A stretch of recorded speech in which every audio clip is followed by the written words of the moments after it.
Welcome to my podcast. Welcome to That Other Laura Ingram. It is an interesting night tonight. It's been an interesting week.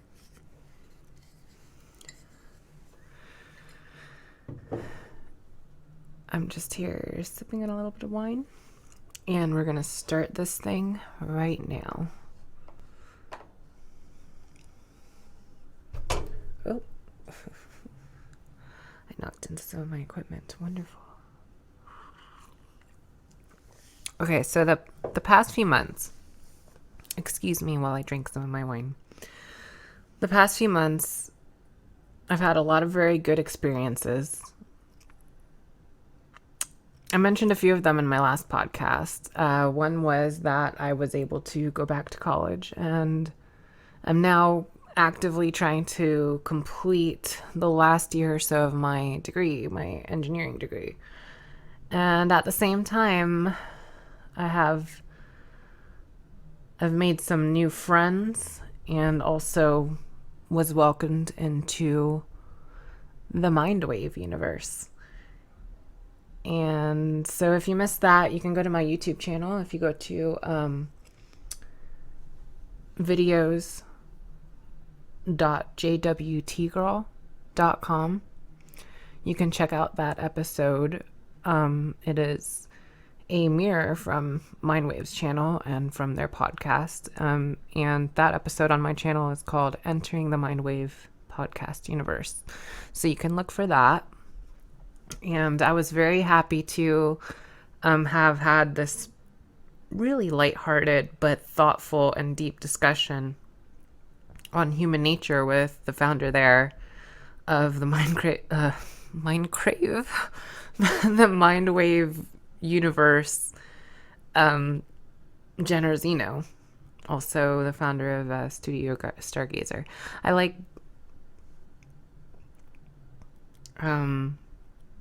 mentioning Jen, all of the things that you do. So if you're listening, I think it's just really cool how many different things he's got going on, and you know, the amount that he's been able to network and connect with people. And it's truly obvious on his podcast. And so there's several different creators there to check out. And so I recommend that you go over there and that you check out the video or the podcast that we did together. I used to always talk about videos. Like a few years ago, that was what I was always talking about, was this video or that video that I had just made. And if I was going to, I'd spend a lot of time editing or whatever it was. And so that was a thing a few years ago.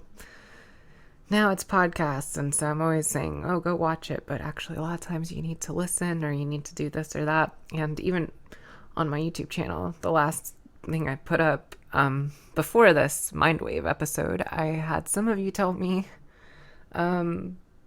please do another video and stop just doing podcasts. So I'm trying to actually do a video here. But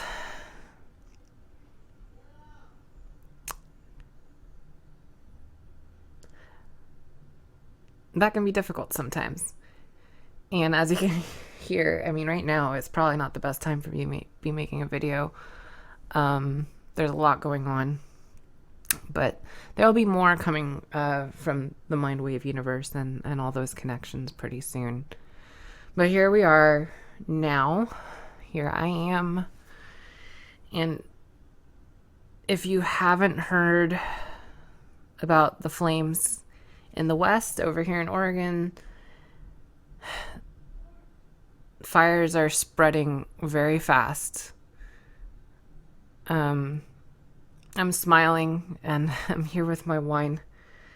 But it's been concerning. And so we're dealing with some, if you hadn't heard yet, we're dealing with some very fearsome wildfires that really just seem to spring up out of nowhere just in the past week, especially close to Portland. I've known friends that have had to evacuate or in evacuation areas and kind of just waiting and seeing what the next steps are, because there's several zones when in the evacuation areas. There's the zone 1 where you get ready, and then level 2 is be prepared to leave when you're told to, and then level 3 is you need to go. And so I haven't yet known anybody specifically that's had to evacuate, but, or at least that has been in a zone 3 area. No, I do know someone. I know someone from work. So, I mean, and that's how I found out about all this, was through her. And like, it just came as a shock to me, and it came as a shock to everyone. I mean, not a lot of people knew.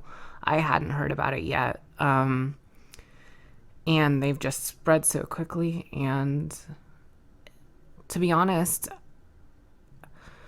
I've been a bit worried, and I'm still a bit worried. I'm concerned for, of course, friends, but also family. Of course, right when this all started, my week with the children was ending, so it's my ex's week with them right now, and that's not very easy for me. I'm definitely on the edge and watching every update and trying to stay as informed as possible. And of course, I'm communicating anything that I think is important to my ex, even though she is pretty terrible at communicating. And that just makes it all the more difficult for me. And the nice thing is I do hear from my daughter and my son, and they message me on, different apps that they have. And that definitely helps with knowing that they're okay. And so I'm here trying to relax now. It's a party right now, I guess. I've got my favorite dress on, and I'm sitting here celebrating Oregon with a bottle of Cabernet Sauvignon from the Edgefield Hotel here in Oregon. It's pretty well known. It's a pretty well-known local hotel by McMiniman's.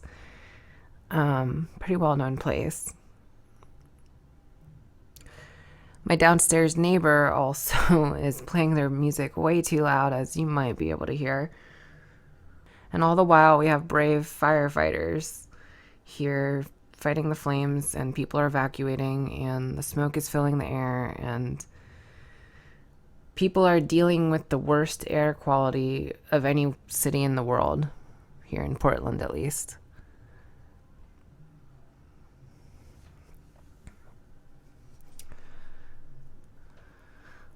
I've thought about doing lots of things to pass the time.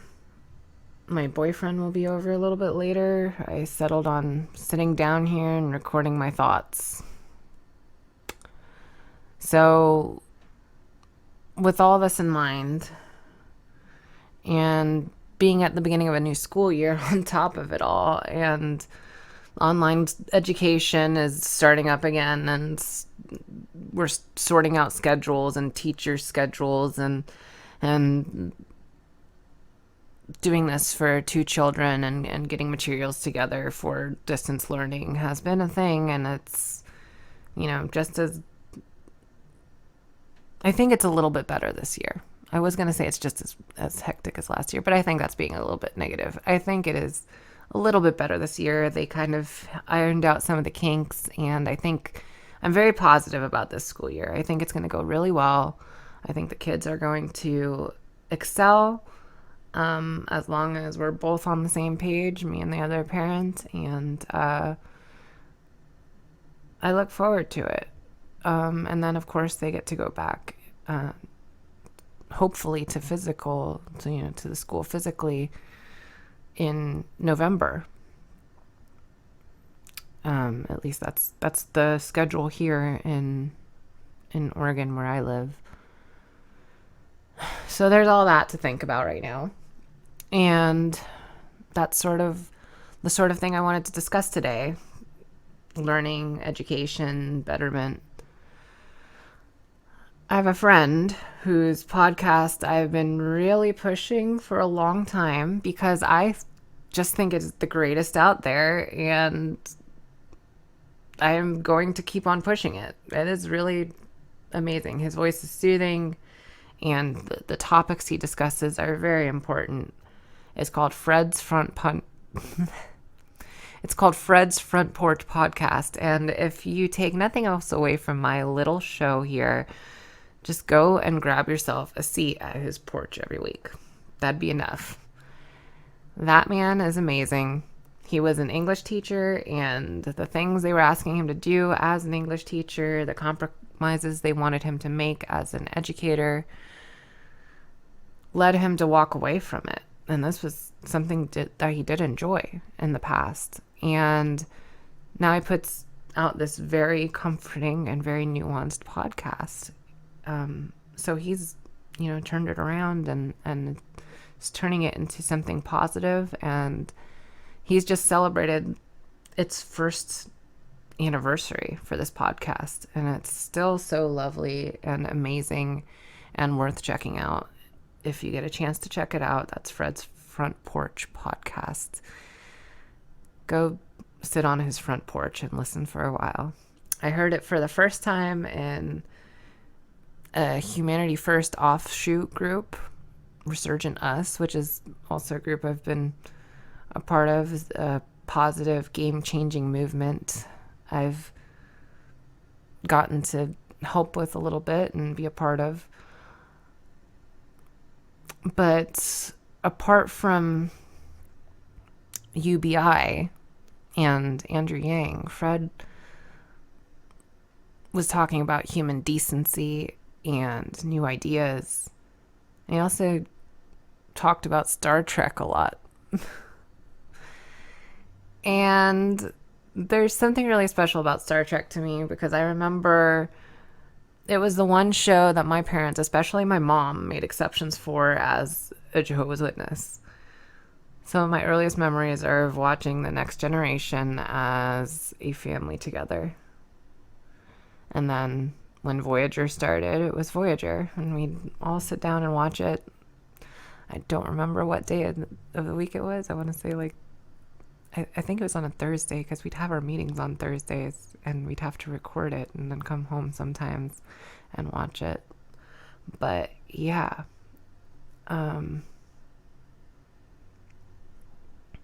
those are some fond memories for me, and seeing the crew problem solve and work together towards common goals. For me, that was really amazing. Just the whole story, and seeing that, and science and progress and those sorts of things, progress and science and technology, math, those things were always mainstays as things that mattered to me.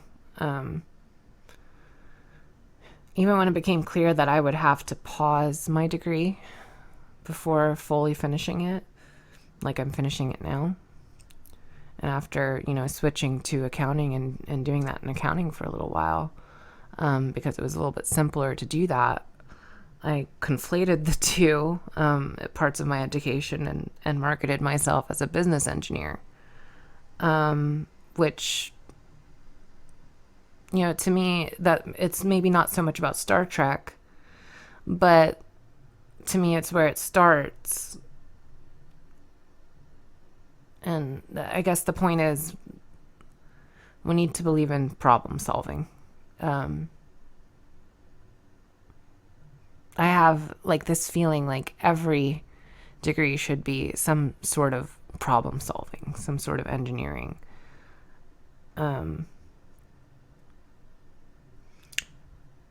We need to believe in that, and critical thinking. It's something that every single education, every single career should involve as we move forward, I think. And that goal of, what Starfleet stood for, and, each of us being one of those Starfleet officers. I mean, it doesn't have to be something that is unattainable. It's something that is so fantastical that it could never happen. It gave a lot of people a lot of hope to do a lot of things. And it still gives people hope. And Fred is doing that right now with his podcast.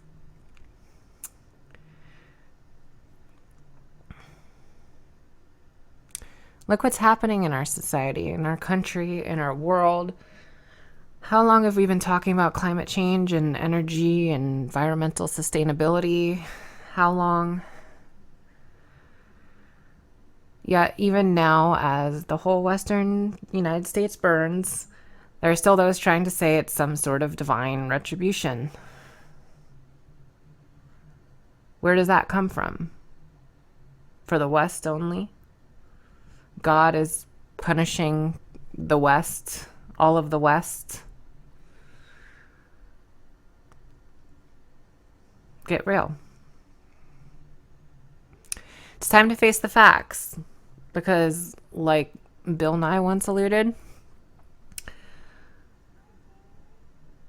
and to be honest, the effects that we're now seeing, to deny and not fact check when these sorts of things are happening is bordering on criminal.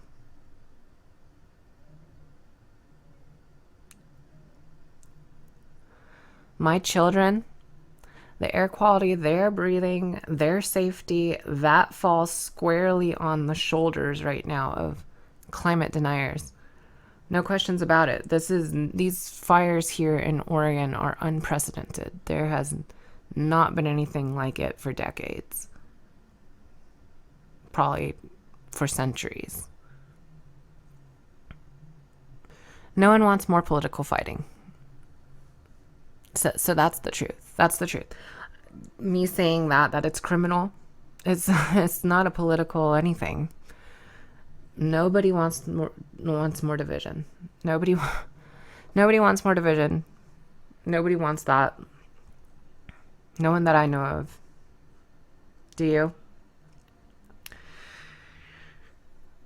For all those accusations, for me, although in my head rationally I know politics are inescapable on some level, but for me, none of this was ever about politics. It was about morals. It was about ethics. And to be honest, those that know me know that. If anyone ever thought otherwise, I'd say, yeah, they never knew me, or perhaps you should rethink your morals yourself. Because for me, you look at the facts and you look at what's going on, especially now, it should be clear what needs to happen.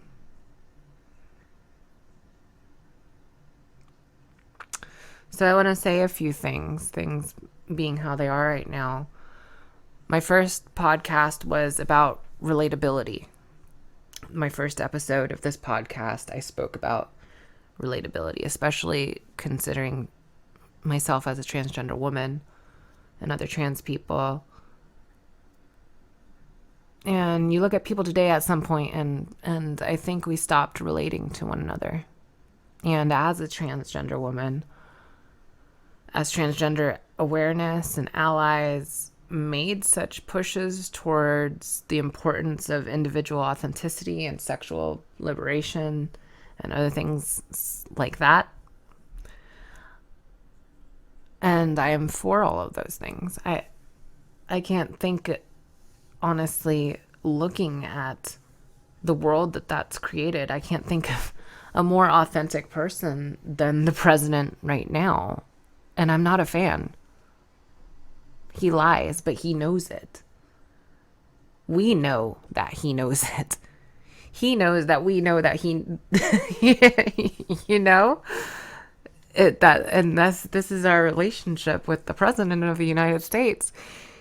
Even when reporters ask him about it, and why he lied so much. He doesn't confirm it. You can see these interviews. He doesn't deny it, but he doesn't confirm it. But his personality, that's authentic. That's true. And I think that's the thing that drew people in. Authenticity is toxic. Not always. But if that's all that you care about, I'm just going to say it. Like, if that's all that you care about, if that's all that society cares about and is taught to care about, that's a recipe for disaster. It's your individuality, your individual authenticity. That has been disaster. And that's why I stressed relatability in my very first episode. That's why I did it. But authenticity is toxic. No one is perfect. If we try to better ourselves and put our best foot forward, though, and understand others, that's all that matters. There's not a single blameless person in the world. Not a single one. There's not a single blameless person in the world. Not a single one. And interestingly enough, as far as Christianity is concerned, that is what the Gospels and Jesus's message was all about. Love and forgiveness. There is no one blameless. He dined with sinners. He searched them out to help them. And it was all about love and forgiveness. And he kept on saying, keep doing these things. He kept on saying, love others. The golden rule. And so we're all guilty, we're Christians too, of not being able to look past one another's flaws and see common humanity and common hope. And that's led us to electing someone with no commonality, just authenticity. It's just all about him, and otherwise it's all about division.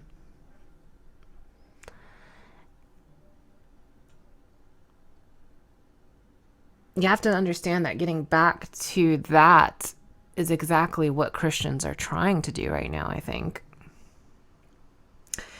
It's just, in fact, I think that's what they're always trying to do. I think that they've been struggling with this sort of thing for a long time. It's just that, the culture is different now. Times are different.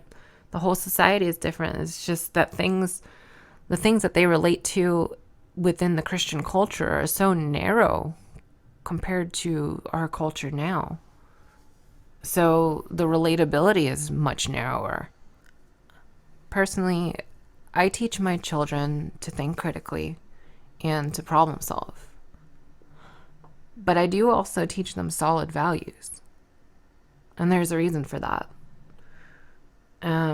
My experience is that a lot of families don't really know how to tackle values without a belief system of some sort to fall back on to be, pivotal in those beliefs and those values.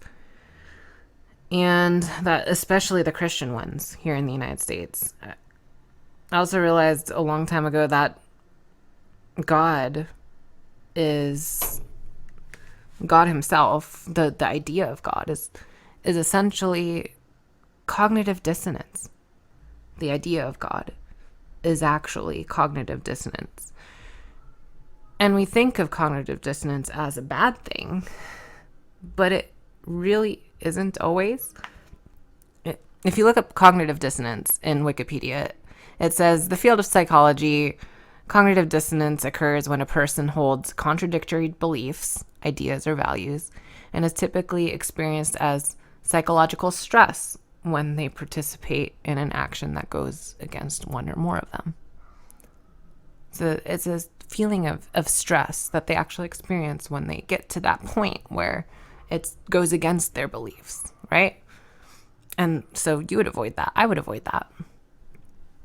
And so to me, that is God. If you watch someone who believes in God have an argument about a certain topic they believe in,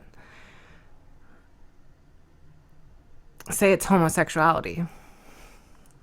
If you've ever spoken with someone who disagreed with homosexuality, like thought it was evil, they'll come to a point where they say, well, that's just how God wants it, or that's clearly God, or, something like that, right? No matter how many new points you bring up, the conversation won't go any further because they feel the conversation is then settled at that. They may even just walk away at that point and leave it. And then, of course, you're going to feel dumbfounded because you brought up all these points and you're not understanding how they can just leave it and not examine any new information. But they won't think about it again. And that's because they've reached a point of cognitive dissonance, right? And it's really just, when you think about it, when they've reached that point and they've decided that's it, that's the decision, and no more, it's really just an ability to make a quick decision that won't require a second thought or a guilty conscience on their part, right? It's something that they've been trained to have so that they can just walk away like that and make the decision and not give it a second thought, right? And that's the only true real powers that believers have against non-believers when it comes down to it. Like the facts definitely aren't with them. Sorry to say to any believers listening, I mean, scientifically, like, there is no proof. There's no proof of God. So the facts really aren't there. But the real power just comes from being able to walk away and make that quick decision and say, this is this, and this is how it's going to be, and this is how I believe. And that seems irrational and silly that there's any power in that. But when you think about it, it's going to be incredibly powerful when you have enough people stomping away with the same response on the same topic, right? So the thing that the irrational thinker will hate the most is actually culturally all of where the power lies. That ability to make that quick decision. And atheists will never have that because they will never have a God that makes any value that they have so unquestionable. That is, unless we decide to make certain values just as unequivocally unquestionable. And saying that scares people. Okay, what values are you talking about? What's going to be unquestionable? Well, what do we teach our children already, most of us? There are at least some values that are universal. So at least we can start there, right? But I said, I think in my second podcast, my second episode,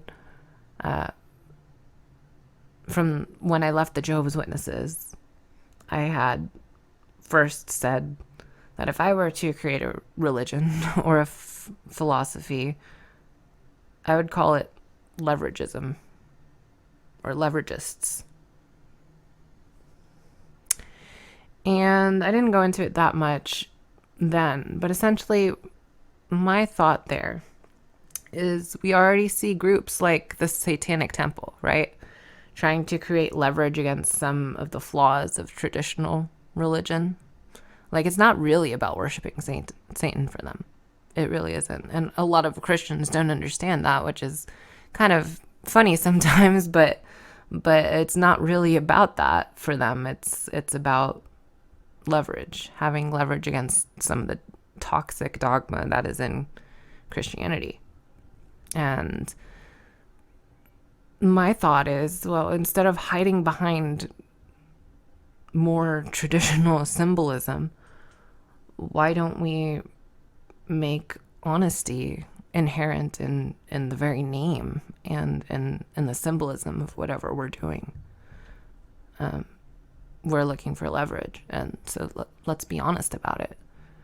And so if we're able to create an ideology whose main focus and existence is about creating leverage against dogma, even then, I personally wonder if it itself could ever truly be dogmatic that way. It seems to me a really interesting thought. And so, for better or worse, it's been years since I've had this idea. But with things going on right now, I'm going to start carving this out. I'm going to find areas of quick thinking, cognitive dissonance that can be leveraged against the most toxic human traits and for the best human traits in humanity. I'm going to start with some of the foundations that I teach my own children and use that as a starting point, I think, and go into that. And probably my next episode, I'm thinking about calling it the fulcrum. And I don't know where it's going to go yet, but I think these topics at least need to be better explored. And here, as my home and the rest of the globe faces environmental chaos and disaster, I think it's now or never. So stay with me. Thank you for listening to this podcast. It's a shorter episode, but I really like leaving the episodes at around like 15 to 20 minutes. Let me know if you don't think that's a great idea. I would love to hear back if anybody likes this. You can always email me. My email is laura@jwtgirl.com. That's been my email for forever since my channel was named JWT Girl. So I should probably come up with something along the lines of that other Laura Ingram, since that's what I'm doing now. But we'll see. I mean, this is all very new, and honestly, like, this is what I think my 7th episode now. I think this is my 7th episode, so it might be my 8th. I'll have to check. You'll see once it's posted if it's my 8th or my 7th. But yeah, thank you for listening as always, and I hope everyone is having a good night. I hope everyone is safe, honestly, and sincerely, to the people that are friends that have reached out to me and asked how I'm doing. Thank you for being concerned. If I haven't gotten back to some of you yet, I mean, I get a lot of texts sometimes. So, and then of course I'm very busy, and I felt the need to put this out, with everything that's going on. And so I look forward to more. Please look out for more from the Mindwave universe, and from Fred's Front Porch, and from Resurgent Us, which I only mentioned very quickly here, but hopefully you'll see more from all of those. It's a really great podcasts to keep up with, and there's many more within all of those little groups there, so those little networks. So thanks for checking me out. I want to quickly thank my sponsors. I have an anonymous sponsor, does not want to be named, through Patreon, and then I have Scott Buchanan, who is also a sponsor, that I want to thank personally. And basically, if you want to join me on Patreon, I will thank you personally if you reach up to the sponsor level, or if you just want to, contribute as a lower, as a patron. There's different benefits that you can get. You get early episodes. You can get video versions of the podcast. There's a lot that you can do, or that you can have access to on Patreon. And there are other larger benefits, to which like there is nobody that have been on those levels yet. Basically, there are levels where I will give you a call every month and talk to you about what's going on next with the podcast, because I consider you an investor. And so basically, yeah, that's where I'm going with this. And so I want to thank you all for staying in touch and watching this thing, listening, however you do it. And as always, I love you all. I'm such a klutz.